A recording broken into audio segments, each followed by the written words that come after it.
Hello and welcome to the fifth module of the unit devoted to the instrumental approach in the project ICMAI Awardees Multimedia Online Resources. In this module, I will present and discuss the first test of the pertinence of the instrumental approach outside the CAS context.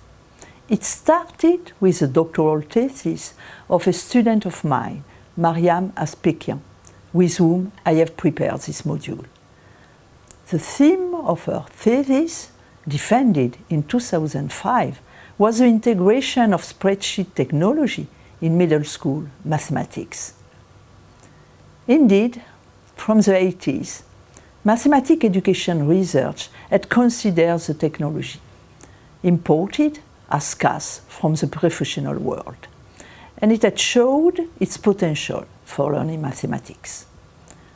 At the end of the 90s, resources supporting its educational use were multiplying. In France, as in many educational systems, its use was officially encouraged. However, it remained marginal in classroom, especially regarding the teaching of algebra, despite the research focus on this domain. Mariam Aspekian used the instrumental approach lens to understand this phenomenon. Let me briefly summarize the state of research regarding spreadsheet and algebra at the time. Research had shown the epistemological discontinuity between arithmetic and algebra in terms of status of letters and equality, in terms of solving methods and control means. And it had shown the resisting cognitive difficulties for students.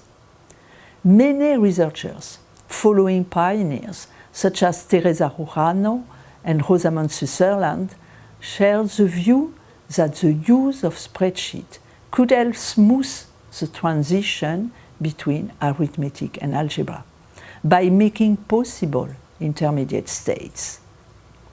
I illustrate this point with the following classic word problem, the chocolates problem.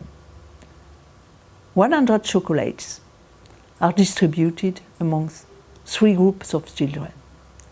The second group receives 4 times more chocolates than the first group, and the third group receives 10 more chocolates than the second. How many chocolates does each group receive? This problem cannot be solved arithmetically by going step by step from the data to the conclusion. But it can be solved easily by trial and refinement.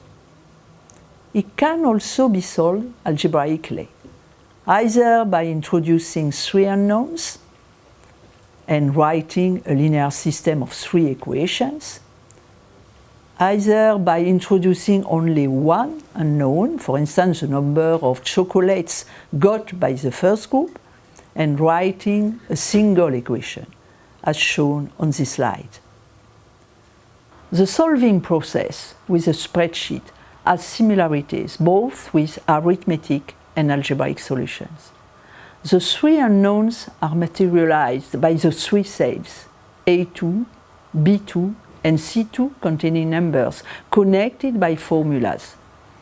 B2 equals 4 times A2, C2 equals B2 plus 10, which exactly correspond to the 2 first equations of the system.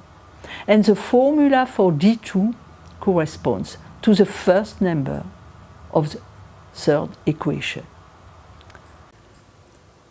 The organization of the spreadsheet is thus close to the algebraic modeling of the problem. However, after this first step, the solving technique is similar to the arithmetic one. Students can enter a number in A2, compare the value appearing in D2 with the expected answer 100, and adjust their proposal. They can also organize their trials more systematically by using the possibility offered by the copy command on the spreadsheet, as shown on the right side of this slide. Symbolic expressions are involved, but students do not transfer them, as would be the case with an algebraic solution. Typically, the spreadsheet environment makes possible an intermediate world between arithmetic and algebra. Other researchers, such as Ferdinando Arzarello and his Italian colleagues, also argued that the use of spreadsheet helps the distinction between the sense and denotation of algebraic expressions, a distinction due to Frege, the importance of which is acknowledged for the learning of algebra. Some researchers were more cautious. Bernard Caponi, for instance, one of the pioneers in this area, he defended his thesis in Grenoble in 1990, had pointed out in some recent papers at the time that, in fact, the use of spreadsheet might hide the algebraic aspect of the work and highlight, on the contrary, the arithmetical ones. However, as I already said above, most researchers converge in the acknowledgement of the potential of spreadsheet for making students enter the world of algebra. Maria Maspechian decided to use the lens of the instrumental approach to understand the contrast between research and practice. This led her to question the specificities and needs of instrumental genesis in this particular context, and the way they were addressed in research publications and curricular resources. Before going on, I invite you to stop and reflect a moment on the following questions. For implementing the spreadsheet solution of the chocolate problem that I have quickly outlined a moment ago, what is needed in terms of instrumentalization of the spreadsheet artifact? Moreover, what is needed in terms of mathematical knowledge to make sense of the spreadsheet functionalities and of the instrumented technique proposed? As is made clear by this example, when using a spreadsheet, we manipulate variables and formulas. From an instrumental approach perspective, important questions immediately arise. What relationships between these spreadsheet objects and the variables and formulas used in algebra? What consequences in terms of instrumental genesis, especially if we have in mind students entering the algebraic world? What consequences in terms of condition for actualizing the potential of spreadsheet for learning identified by research in the reality of classrooms? Maria Maspechian showed that answer to such question could hardly be found in the literature. And using the instrumental approach lens, she revealed the complexity of spreadsheet objects and the resulting needs in terms of instrumental genesis. Let us consider variables, for instance. A spreadsheet variable is not a mathematical variable. This is a complex entity combining an abstract reference, as is the case for a mathematical variable, a concrete reference, the numerical content visible in the cell, a spatial reference, the address of the cell, and a material reference, a compartment of the sheet. Hence, the name of cell variable used by Maria. Moreover, it can be automatically incremented via the copy command to become a row or column variable. There also exist variables that are not affected by the copy command, or only partially affected by it, thanks to the distinction between absolute and relative references allowed by the dollar symbol. Some researchers see there a distinction comparable to the one usually made in algebra between variables and parameters. But, once again, as shown by Paul Driver's thesis mentioned in Module 4, the case is more complex. Similarly, the copy command gives a specific nature to spreadsheet formulas. Copied line by line or row by row, their syntactic expression changes from line to line or row to row, as shown on this slide.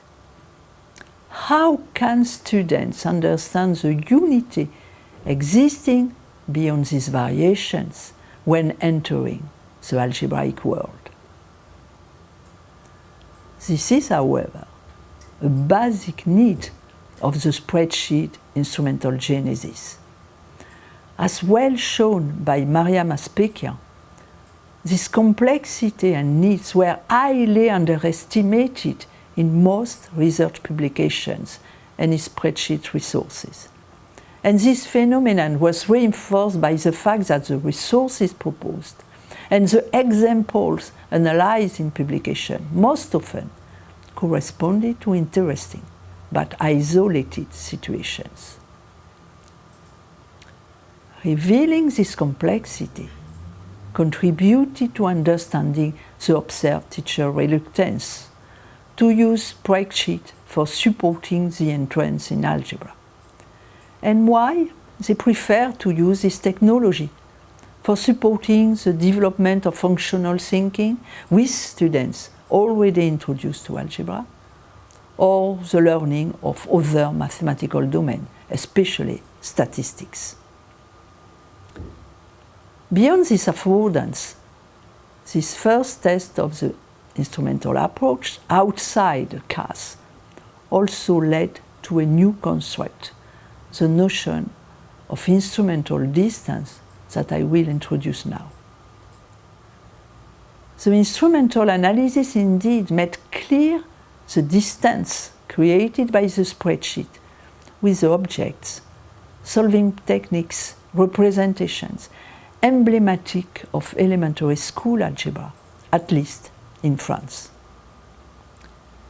This distance, in fact, could be interpreted as a move from algebra as a word structure around equations and unknowns and the exact solving of problems through the so-called analytic method, towards algebra as a word structure around variables and formulas, a tool for supporting functional modeling and generalization, using approaches possibly leading to approximate solutions only. Thinking in these terms shed a new light on teacher difficulties and reluctance. It highlighted the necessity for them to develop and legitimate new praxeologies with new types of tasks, not just adaptation of existing tasks, and new technological discourse, and to organize their connection with paper and pencil praxeologies. More generally, the instrumental distance may be generated by different factors. Moving slightly, the presentation we did in a paper published in 2007 with Maria Maspekian, I distinguish here three categories of factors. The first one corresponds to the factors resulting from the computer transposition of knowledge, a concept introduced by Balazs in 1994 to denote the ways mathematics are transformed due to their implementation in digital artifacts. Think about variables and formula in the case of spreadsheet, for instance. The second one corresponds to factors epistemological nature, and thus to the distance induced by the differences in terms of epistemological vision of the domain of knowledge and the ways it develops. Think about the vision of algebra, respectively promoted by spreadsheet and CAS technology, for instance. The third one corresponds to factors of institutional nature, regarding both instrumented mathematical and didactical praxeologies and their distance with the usual and legitimate praxeologies in the institutions at stake. Instrumental distance results from a combination of factors belonging to these different categories. These factors can be positively or negatively valued according to the context, but there is no doubt that the existence and acknowledgement of new potential for teaching and learning mathematics requires some instrumental distance with existing environments. Conversely, a too big instrumental distance creates obstacles difficult to overcome. The comparison of spreadsheet with dynamic geometry systems that I will consider in the next module is a very interesting case from this perspective, and I invite you to reflect on it. To conclude this module, let me summarize the main points. Maria Maspekian's thesis showed the pertinence of the instrumental approach beyond the CAS context, and thus contributed to its consolidation. It also enriched the instrumental approach with the idea of instrumental distance. In the case of spreadsheet, this was insightful, allowing us to better understand the difficulties experienced by teachers. We also use this notion to compare the spreadsheet and CAS technologies and the difficulties their respective integration raises. The reflection was further developed by Maria Maspekian, who showed that the evolution of the spreadsheet praxeologies of the teachers she had begun to work with during her thesis could be interpreted as a move towards the reduction of the instrumental distance at an acceptable level. More globally, this notion of instrumental distance points out the increasing complexity of teaching work when new digital artifacts enter the educational scene, a motive for the move of the lens of the instrumental approach from the students to the teacher. This move will be especially considered in Module 7, but first, in Module 6, I will consider another extension of the instrumental approach, this time to a technology designed for educational purpose, dynamic geometry systems. Thank you.